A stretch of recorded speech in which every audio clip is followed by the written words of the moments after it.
Hello friends, आप सभी का स्वागत है। फ्रेंड्स, यूपी बोर्ड के द्वारा कक्षा 10 के सामाजिक विज्ञान का पेपर जो वायरल किया गया है, यहाँ पे इसका संपूर्ण हल देखेंगे।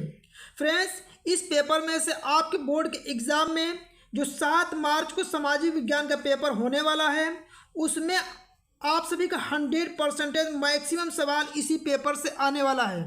तो आप इस वीडियो को लास्ट तक जरूर देखिएगा। फ्रेंड्स, यदि आप बोर्ड के एग्ज़ाम देने जा रहे हैं तो जिस दिन पेपर है उसी दिन उस रात को भी इस पेपर को हल करके चले जाते हैं तो आपको गारंटी देते हैं कि आप बोर्ड के एग्ज़ाम में 95% लाने से कोई नहीं रोक सकता है। आपके पेपरों में जो मॉडल पेपर बोर्ड के द्वारा जारी किया जाता है उससे मैक्सिमम सवाल आपके बोर्ड के एग्ज़ाम में आता है। तो आप बोर्ड के द्वारा जारी किए गए मॉडल पेपर को हल करके जरूर जाइएगा। ठीक है, देखिए यूपी बोर्ड के द्वारा जो सामाजिक विज्ञान का पेपर जारी किया गया है, यहाँ पे इसका संपूर्ण हल आपको बताते हैं। फ्रेंड्स, आप वीडियो को लास्ट तक जरूर देखिएगा। ठीक है, यहाँ पे देखिए आपको जो सामाजिक विज्ञान के पेपर हल करने के लिए टोटल समय मिलेगा 3 घंटा 15 मिनट का संपूर्ण समय मिलेगा।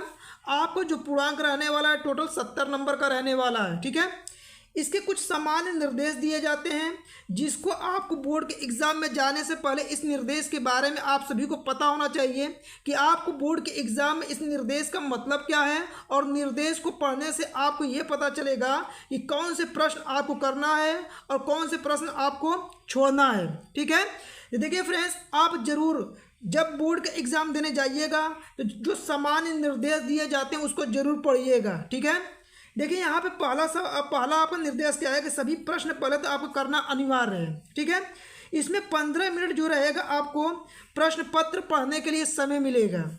ठीक है, इसमें क्या होगा कि 2 खंड हो गए, खंड अ होगा और खंड ब होगा। ठीक है, खंड अ में 20 अंक का बहुविकल्पी प्रश्न होगा जिसे क्या करना है, OMR शीट पर आपको क्या करना रहेगा, हल करना रहेगा। ठीक है, बोर्ड के द्वारा आप सभी को OMR शीट प्रत्येक स्कूल में आप सभी को मिलेगा।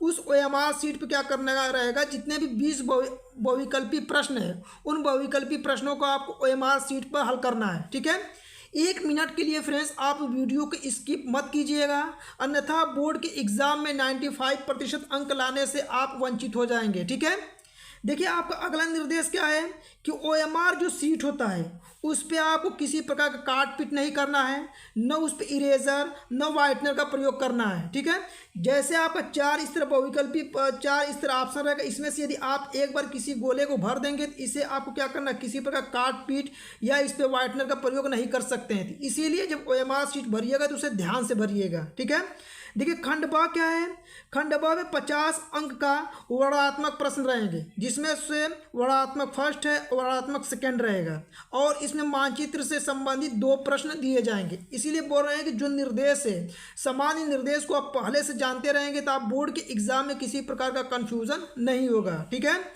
अब देखिए आपका 6वां निर्देश क्या है कि दिए गए जो मानचित्र को उत्तर पुस्तिका में मजबूती के साथ आपको क्या करना रहेगा, बांधना रहेगा, और जो दृष्टिबाधित छात्र है जिसे स्पष्ट रूप से दिखाई नहीं देता है उनके लिए मानचित्र कार्य के स्थान पर अलग से प्रश्न लिखने के लिए दिए गए हैं। ठीक है, तो जो दृष्टिबाधित छात्र रहेंगे उनसे मानचित्र वाला प्रश्न नहीं हल करना रहेगा। ठीक है, सिर्फ उसका आंसर लिखना रहेगा। इसके कुछ निर्देश थे। अब देखिए सामान्य निर्देश देखने के बाद आपको यहाँ से प्रश्न आप सभी को हल कराते हैं। ये खंड अ है। फ्रेंड्स, आप इस पेपर का संपूर्ण हल करके आप बोर्ड के एग्ज़ाम में ज़रूर जाइएगा। आपको गारंटी दे रहे हैं, 100% का गारंटी दे रहे हैं कि आप इस पेपर को देख के जाएंगे तो आप बोर्ड के एग्ज़ाम में 95% तक लाना आपके लिए आसान हो जाएगा। ठीक है, देखिए आपको क्या करना है कि खंड अ में टोटल कितने 20 अंक का बहुविकल्पी प्रश्न है। ठीक है, अब यहाँ पे देखिए आपका पहला नंबर का सवाल क्या है, राष्ट्रवाद का उदय सर्वप्रथम किस देश से हुआ है ना। देखिए सबसे ज़्यादा इंपॉर्टेंट सवाल है इस साल के लिए, 2024 बोर्ड के एग्ज़ाम के लिए सबसे ज़्यादा इंपॉर्टेंट सवाल है कि राष्ट्रवाद का उदय सर्वप्रथम किस देश से हुआ था। तो जर्मनी से, इटली से, फ्रांस से या ब्रिटेन से। तो राष्ट्रवाद का जो उदय हुआ था सर्वप्रथम फ्रांस देश से हुआ था, तो इसका सही जवाब बी वाला ऑप्शन सही हो जाएगा। ये प्रश्न आपको कई बार करा चुके हैं फ्रेंड्स, ये प्रश्न आपको याद हो गया होगा।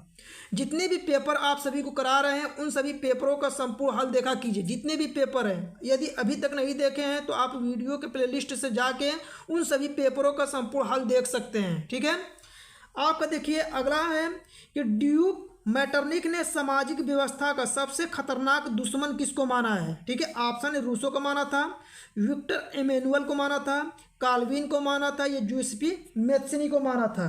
ठीक है, तो इसका सही जवाब क्या होगा, द वाला ऑप्शन सही होगा, जूसेपी मैत्सिनी को ड्यूक मैटरनिक ने सामाजिक व्यवस्था का सबसे खतरनाक दुश्मन माना था। ठीक है, अगला प्रश्न देखिए, सूती कपड़ा मिल के रूप रेखा किसने रखी। ठीक है, तो देखिए ऑप्शन है John Writer, Andrew Carnegie, Richard Arkwright, James Watt. तो सूती कपड़ा मिल का रूपरेखा जो रखा था किसने रखा था, तो रिचर्ड आर्कराइटर ने रखा था। तो इसका सही जवाब क्या होगा, आपका ब वाला ऑप्शन सही हो जाएगा। ठीक है, तो तीसरे का क्या हो जाएगा, आपका ब वाला ऑप्शन सही हो जाएगा। अगला देखिए चौथा नंबर का सवाल क्या आपका कि 1928 से 1934 के बीच भारत में गेहूं की कीमत 50% तक गिर गई, इसका कारण क्या था। ठीक है, तो ऑप्शन है कीमतों का गिरावट। ठीक है, कीमतों का बढ़ना, कीमतों का स्थिर रहना, उपयुक्त में से कोई नहीं। देखिए 1928 से लेकर 1934 के बीच में भारत में क्या हुआ था कि महामंदी लगा था, पूरा अंतर्राष्ट्रीय बाजार में क्या हुआ था, महामंदी लगा था, जिससे आपके गेहूं की कीमत में 50% की क्या हुई, गिरावट आ गई। तो इसका क्या हुआ था, तो कीमत में गिरावट आ गई, तो इसका क्या हुआ था, कीमत में क्या हुआ था, गिराना, यानी कीमत उसकी गिर गई थी। तो इसका सही जवाब क्या होगा, अ वाला ऑप्शन सही हो जाएगा। अब चलिए अगले नंबर के सवाल को देखते हैं। देखिए आपके सामने अगला नंबर जो चौथा नंबर का सवाल क्या, पाँचवा नंबर का क्या है कि 1948 ईस्वी में गुटेनबर्ग ने कौन सी पहली पुस्तक छापी। ठीक है, ऑप्शन है जेन आयर, रमोना, हार्ट टेड हिडिट, या बाइबिल। ठीक है, तो देखिए यहाँ पे आपका जो गुटेनबर्ग थे, गुटेनबर्ग ने कौन सी पहली पुस्तक छापी थी, तो वो छापे थे जेन आयर। कौन से छापे थे, जेन आयर। तो इसका सही जवाब क्या होगा, ए वाला ऑप्शन सही हो जाएगा। ठीक फ्रेंड्स, पाँच वाला का जो आपका सही जवाब होगा द वाला होगा, इसको ये नहीं होगा ना। 1948 ईस्वी से गुटेनबर्ग ने कौन सी पहली पुस्तक छापी थी, तो बाइबिल छापी थी। इसका सही जवाब द वाला कर लीजिएगा। ठीक है, आपका नहीं होगा। ठीक है, देखिए छठवां नंबर का क्या है आपका कि बेल्जियम में सामुदायिक सरकार का चुनाव कौन कराता है। ठीक है, एक ही भाषा के बोलने वाले लोग कराते हैं, सभी भाषाओं के बोलने वाले लोग कराते हैं, केवल जर्मन भाषा बोलने वाले लोग कराते हैं, उपयुक्त में से कोई नहीं।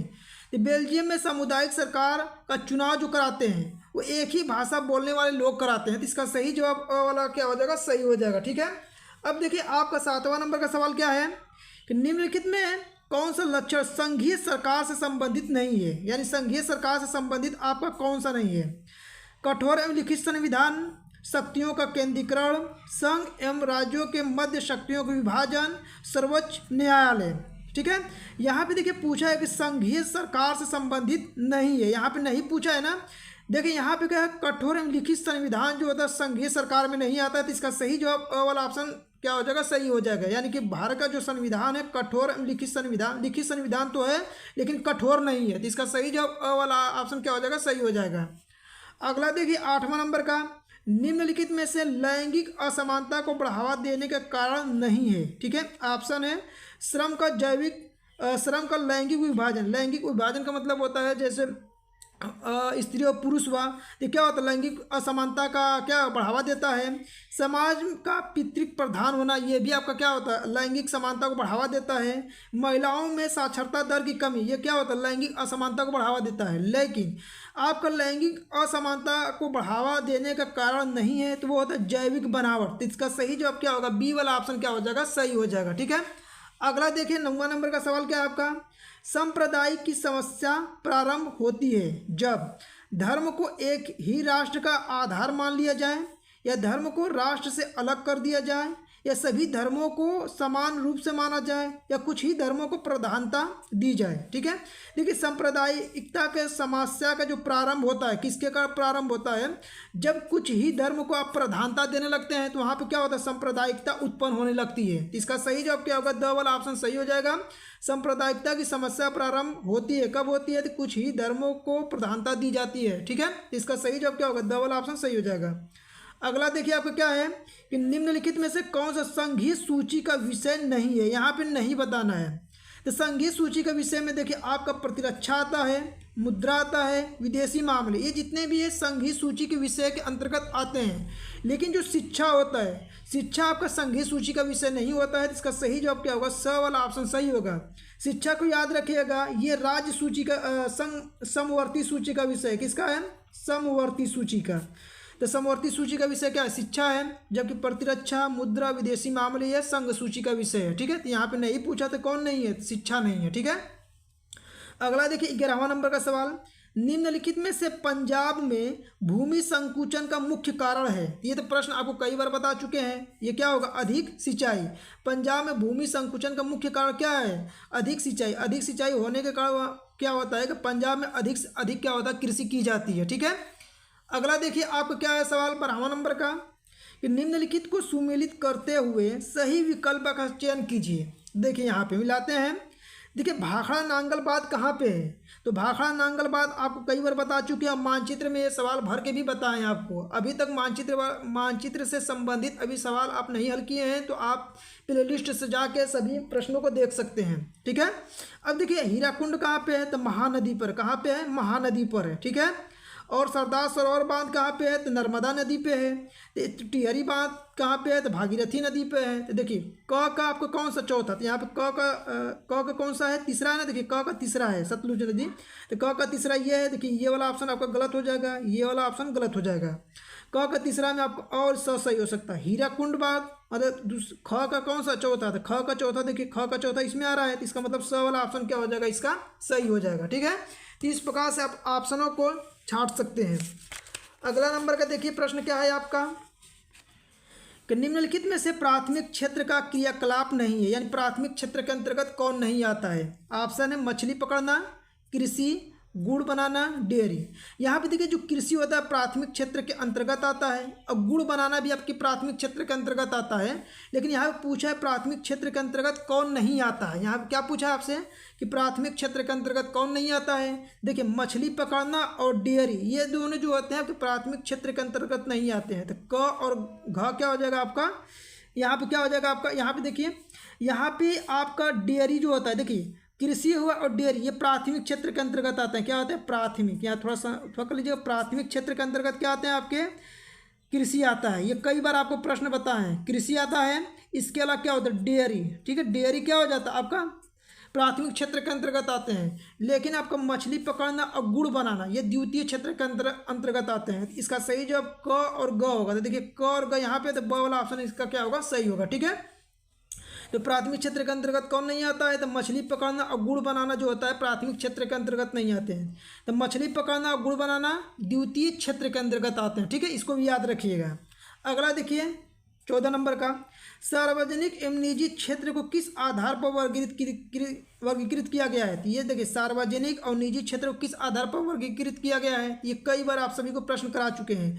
उद्यम के स्वामित्व के आधार पर। इसका सही जवाब स वाला ऑप्शन सही कर लीजिएगा। अगला देखिए भूक्षरण से क्या तात्पर्य है? ठीक है, तो भूक्षरण से क्या तात्पर्य है? तो भूमि का अनुपजाऊ होना, यह क्या होता है? भूक्षरण से तात्पर्य है। तो इसका सही जवाब अ वाला ऑप्शन सही हो जाएगा। अगला देखिए मगरमच्छ, गैंडा और काला हिरन किस जाति में नहीं आते हैं? किस जाति में नहीं आते हैं? तो ये सामान्य जाति, संकटग्रस्त जाति और वह दोनों उपयुक्त में से सभी। तो देखिए मगरमच्छ हुआ और गंडा हुआ और काला हिरन हुआ, ये विलुप्त हो रहे हैं। दिन पर दिन देखेंगे तो ये विलुप्त हो रहे हैं। तो ये क्या हो जाएंगे? संकटग्रस्त हैं। क्या है? संकट में पड़े, यानी कि इनकी जातियां क्या हो रही? विलुप्त हो रही है। तो ये संकटग्रस्त है। क्या है? संकटग्रस्त जाति के अंतर्गत आ जाएंगे। सामान्य जाति के अंतर्गत जैसे भैंस हुआ, गाय हुआ, ये सब क्या होता है? सामान्य जाति के अंतर्गत आते हैं। ठीक है, मगरमच्छ, गंडा और काला हिरन क्या होता है? संकटग्रस्त जाति के अंतर्गत आते हैं। ठीक है, 17वां नंबर देखिए क्या है कि निम्नलिखित में से कौन सा व्यापार अवरोधकों का लक्षण नहीं है? यानी कि आपको बताना है कि व्यापार में कौन अवरोधक का काम नहीं करता है। देखिए आपका सरकार विदेश व्यापार को नियमित करने के लिए व्यापार अवरोधकों का प्रयोग कर सकती है। ये गलत बात है, कभी भी सरकार ऐसा नहीं चाहती है। ठीक है, सरकार यह निर्णय ले सकती है कि देश में किस प्रकार की वस्तुएं कितनी मात्रा में आयोजित होनी चाहिए, यह भी कोई कारण नहीं होता है। ठीक है, ये भी इसका क्या हो जाएगा? गलत हो जाएगा। ठीक है, अब यहाँ पे देखिए आपका यहाँ पे विश्व व्यापार संगठन व्यापार और उद्योगों को बढ़ावा देता है, ठीक है, ये गलत है, कभी भी ऐसा नहीं चाहता है, ठीक है। इसका मतलब इसका सही जवाब क्या होगा, यहाँ पूछा अवरोधक नहीं है, तो कौन अवरोधक नहीं है, विश्व व्यापार संगठन व्यापार और उद्योगों को बढ़ावा देता है, तो यही आपका नहीं है, ठीक है। इसका सही जवाब क्या होगा, स वाला ऑप्शन सही हो जाएगा, ठीक है। अब देखिए अगला नंबर 18वां नंबर का सवाल क्या है, भूमिहीन ग्रामीण मजदूरों के लिए सबसे अधिक उपयुक्त विकास का लक्ष्य कौन है, ठीक है। यहाँ पे ऑप्शन दिए उपज की ज़्यादा समर्थ मूल्य देना, उनके बच्चों को विदेश में बसाया जाना, अधिक मजदूरी या उपयुक्त में से कोई नहीं। तो भूमिहीन ग्रामीण मजदूरों के लिए सबसे अधिक उपयुक्त विकास का लक्ष्य है कि उनको अधिक से अधिक मजदूरी दिया जाए। इसका सही जवाब क्या होगा, स वाला ऑप्शन सही हो जाएगा। अगला देखिए, निम्नलिखित में से कौन सा परंपरागत ऊर्जा का स्रोत नहीं है, ठीक है। तो परंपरागत ऊर्जा का स्रोत का मतलब होता है कि जो परंपरा से चली आ रही है, ठीक है, जैसे कोयला हुआ, पेट्रोल हुआ, डीजल हुआ, ये सब क्या है, परंपरागत ऊर्जा के स्रोत है।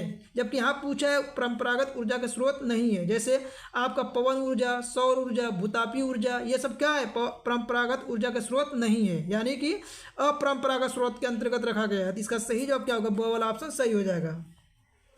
अगला 20वां नंबर का देखिए, वैश्वीकरण का बहुराष्ट्रीय कंपनियों के निवेश पर क्या प्रभाव पड़ा, ठीक है। तो ऑप्शन है बहुराष्ट्रीय कंपनियों के निवेश में वृद्धि हुई, सही बात है। बहुराष्ट्रीय कंपनियों द्वारा भारत के विदेश व्यापार को अधिकांश भाग पर नियंत्रण हुआ, सही। बहुराष्ट्रीय कंपनियों के आगमन से लोगों की आर्थिक स्थिति सुदृढ़ हुई, तो सभी तीनों ऑप्शन सही है। तो इस प्रश्न का सही जवाब क्या होगा, द वाला ऑप्शन सही हो जाएगा, ठीक है। यहाँ तक आपको 20 बहुविकल्पी प्रश्न जितने भी बताए हैं, इसी में से आपके बोर्ड के एग्जाम में मैक्सिमम सवाल आएगा फ्रेंड्स। तो इन प्रश्नों को आप 1-2 बार देख के जरूर याद कर लीजिए। अब देखिए यहाँ से खंड ब स्टार्ट होता है, जो 50 अंक का यहाँ से रहेगा। आपको मानचित्र वाले जितने भी सवाल है, सभी सवाल का आंसर आपको बताएंगे। यहाँ पे जितने भी वर्णात्मक फर्स्ट हुआ या वर्णात्मक सेकेंड हुआ, इन प्रश्नों को आपको बता देते हैं, इन प्रश्नों का आप जरूर तैयार कर लीजिएगा। देखिए उत्तर लगभग आपको क्या करना है, 80 शब्द में देंगे। तो प्रत्येक प्रश्न कितने कितने नंबर का रहेगा, 4-4 नंबर का रहेगा। तो पहला प्रश्न आपको तैयार करके जाना है कि प्रथम विश्व युद्ध के पश्चात होने वाली महामंदी के 2 कारण आपको बताना है। इस प्रश्न को आप जरूर तैयार कर लीजिएगा, ठीक है। चलिए सभी प्रश्नों को बता देते हैं, इन प्रश्नों को आप जरूर तैयार कर लीजिएगा, और जो मानचित्र से संबंधित जो सवाल है उसको आपको हल करा देंगे। देखिए 1928 से 1934 के मध्य होने वाली महामंदी का भारतीय अर्थव्यवस्था पर पड़ने वाले 2 प्रभावों के बारे में बताना है, 4 नंबर। अगला है सत्ता की साझेदारी लोकतंत्र की आत्मा है, इस कथन के कारण और सही पुष्टि कीजिए, टोटल 4 नंबर का प्रश्न है। वर्तमान परिप्रेक्ष्य में जाति में राजनीति एवं राजनीति में जाति कथन की व्याख्या करना है, 4 नंबर का प्रश्न है। तीसरा, आर्थिक विकास के लिए ऊर्जा एक आधारभूत आवश्यकता है, इसके 2 कारण लिखिए। अथवा में दिया है कि परिवहन तथा संचार साधन किसी भी देश के जीवन रेखा क्यों मानी जाती है, कारण दीजिए। तो ये जितने भी प्रश्न बता रहे हैं, इस प्रश्नों को एक जगह लिख के इन प्रश्नों को जरूर पढ़ लीजिए, ठीक है, और बढ़िया से पढ़ के जाइएगा, ठीक है। देखिए अगला, बहुराष्ट्रीय कंपनियां अपने उत्पाद की उत्पादन लागत कम बनाए रखने के लिए किस प्रकार का प्रबंध करती है, किन्हीं 2 का उल्लेख कीजिए। टोटल कितने नंबर का है, 4 नंबर का। अच्छे बाजार के किन्हीं 2 लक्षणों का उल्लेख कीजिए, टोटल 4 नंबर का। तो जितने भी आपको प्रश्न बताए, इन प्रश्नों को लिख के जरूर इसका आंसर आप पढ़ के बोर्ड के एग्जाम में जाइएगा, इसमें से आपके मैक्सिमम सवाल आने वाले हैं, ठीक है। वर्णात्मक सेकंड देखिए, आपका जो आया था 150 शब्दों में इसका आंसर लिखना है, ठीक है। पहला प्रश्न आपको तैयार करना है इसमें से कि महात्मा गांधी ने असहयोग आंदोलन क्यों चलाया, किन्हीं 2 कारणों का उल्लेख कीजिए, इसे इन्होंने स्थगित क्यों कर दिया, टोटल 6 नंबर का। तो वर्णात्मक जो सेकेंड है जिसका आंसर 150 शब्दों में देना, प्रत्येक प्रश्न 6-6 नंबर का रहेगा। अगला प्रश्न क्या है, सत्याग्रह का अर्थ क्या है, महात्मा गांधी जी द्वारा चलाए जाने वाले किन्हीं 2 सत्याग्रह आंदोलन का उल्लेख करना है। इस प्रश्न को तैयार कर लीजिएगा। इसके साथ में लोकतंत्र में राजनीतिक दलों की आवश्यकता क्यों पड़ती है, इनके किन्हीं 4 कार्यों का उल्लेख कीजिए, टोटल 6 नंबर का है। अगला प्रश्न देख लीजिए कि लोकतंत्र उत्तरदायी, पारदर्शी, वैध शासन की व्यवस्था देता है, इस कथन की व्याख्या कीजिए। इसके अलावा आप प्रश्न को तैयार करना है कि मृदा अपरदन का क्या अर्थ है, मृदा अपरदन का भूमि पर पड़ने वाले 2 प्रभावों का वर्णन कीजिए। आपका अगला प्रश्न जो तैयार करना है आप सभी को, भारत में पाए जाने वाले मोटे अनाजों का उल्लेख करना है, उनकी पैदावार बढ़ाने के लिए क्या उपाय किए जा सकते हैं, किन्हीं 2 का उल्लेख करना है। अगला प्रश्न आपका है कि असंगठित असंगठित क्षेत्र के श्रमिक सामाजिक भेदभाव के शिकार हैं। इसके 3 कारण आपको लिखना है। अथवा में कि मानव विकास सूचकांक क्या है, मानव विकास को नापने वाले प्रमुख अवयवों का उल्लेख कीजिए। तो जितने भी प्रश्न आप सभी को पता है इन प्रश्नों को आप जरूर तैयार कर लीजिए, ठीक है। चलिए मानचित्र से संबंधित जो प्रश्न है उन प्रश्नों को देखते हैं और सभी का आंसर आपको बताते हैं। देखिए मानचित्र से संबंधित आपके बोर्ड के एग्जाम में 10 नंबर का प्रश्न देता है, ठीक है। आपका देखिए 9वां नंबर का सवाल क्या है, इसके निर्देश को पढ़ लीजिएगा कि निम्नलिखित स्थानों को भारत के रेखा मानचित्र पर डॉट चिन्ह द्वारा नाम सही दर्शाना है। सही नाम और सही अंकन के लिए आपको टोटल कितना मिलेगा, 1 नंबर मिलने वाला है। आपको मानचित्र से संबंधित जितने भी प्रश्न हैं इन सभी प्रश्नों को आपको करा चुके हैं।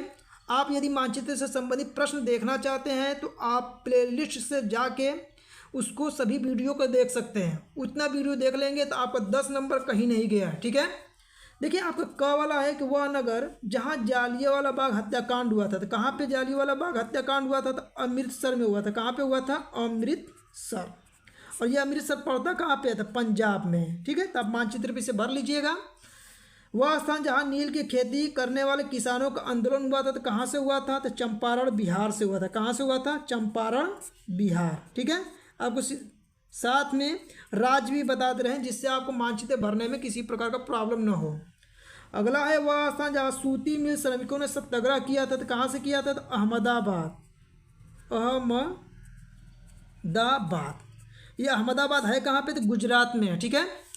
अगला प्रश्न देखिए आप, वह स्थान जहाँ दिसंबर 1920 में भारतीय राष्ट्रीय कांग्रेस का अधिवेशन हुआ था। तो देखिए दिसंबर 1920 में, तो ये हुआ था आपका नागपुर में। कहाँ पे, नागपुर। और नागपुर आपका पड़ता है महाराष्ट्र में, ठीक है।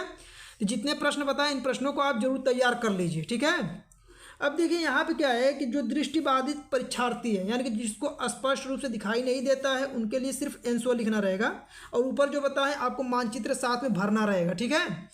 तो ये प्रश्न देखिए जो आपको ऊपर बताएं वही प्रश्न नीचे दिया गया है, उसका आंसर जो बताएं ऊपर वाला नीचे है, तो इसको छोड़ दीजिए। जो दृष्टिबाधित छात्र होंगे इस प्रश्न को देख सकते हैं। अगला देखिए मानचित्र सेकेंड, दिए गए भारत के मानचित्र में निम्नलिखित को दर्शाना है। पहला है कि पश्चिम बंगाल का राष्ट्रीय उद्यान चिन्ह द्वारा दिखाना है।